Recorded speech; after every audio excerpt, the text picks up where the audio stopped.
اللہ کے خوف سے ایک پتھر کا رونا۔ ایک مرتبہ حضرت موسیٰ علیہ السلام اللہ سے ملاقات کے لیے جا رہے تھے۔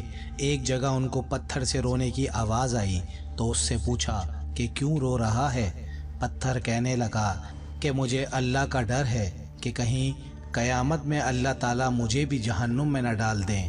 میں کہتا ہوں کہ اس پتھر کو یہ خدشہ اس لیے ہوا ہوگا کہ قرآن میں ہے کہ جہنم کا ایندھن انسان اور پتھر ہے، لہٰذا اس نے کہا کہ کہیں ایسا تو نہیں کہ اللہ تعالیٰ مجھ کو بھی جہنم میں ڈال دیں۔ اگر میں بھی ان جہنمی پتھروں میں رہا تو میرا حشر بھی برا ہوگا۔ اس بات کو یاد کر کے میں رو رہا ہوں اور کہنے لگا کہ آپ اللہ کے پیغمبر ہیں اور کوہ طور پر اللہ سے ملاقات و مناجات کے لیے جا رہے ہیں، آپ میرے حق میں سفارش کر دیجئے۔ حضرت موسیٰ علیہ السلام نے اسے تسلی دی اور کہا میں اس وقت اللہ کے دربار میں جا رہا ہوں، اللہ سے دعا کر کے تیری بخشش کرا دوں گا۔ حضرت موسیٰ علیہ السلام کوہ طور پر پہنچے، اللہ سے باتیں کرنے لگے۔ ان باتوں کے درمیان حضرت موسیٰ علیہ السلام اس پتھر کو بھول گئے۔ اب دیکھیے اللہ کی رحمت، اور اس پر قربان جانیے کہ جب واپس ہونے لگے تو اللہ نے کہا کہ اے موسیٰ، تم اس پتھر کو بھول گئے ہو، کیا تم نے اس سے سفارش کا وعدہ نہیں کیا تھا؟ حضرت موسیٰ علیہ السلام نے عرض کیا اے اللہ، واقعی میں بھول گیا، آپ سب کچھ جانتے ہیں۔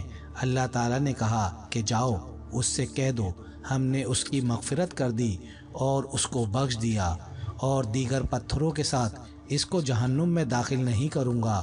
حضرت موسیٰ علیہ السلام خوشی خوشی واپس آئے، اس کو خوشخبری سنا دی اور چلے گئے۔ پھر کچھ دنوں کے بعد حضرت موسیٰ علیہ السلام کو کوہ طور پر جانا تھا۔ کسی راستے سے جا رہے تھے کہ دیکھا وہ پتھر پھر بھی رو رہا ہے۔ کہنے لگے کہ میں نے تجھ کو خوشخبری سنا دی تھی اور اللہ کا پیغام بتایا تھا کہ اللہ تجھ کو جہنم میں داخل نہیں کرے گا، پھر اب رونے کی کیا بات ہے؟ کہنے لگا اے موسیٰ، اس وقت اللہ کا خوف اور ڈر کی وجہ سے رو رہا تھا، اور اب اللہ کی محبت میں رو رہا ہوں کہ جس خدا نے مجھے ایسی نعمت عطا کی اس کی محبت میں مجھے کیوں رونا نہیں چاہیے۔ اللہ اکبر۔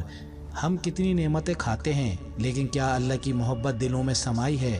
اللہ کے حکم کے مطابق زندگی گزارنے کا کوئی جذبہ پیدا ہوا؟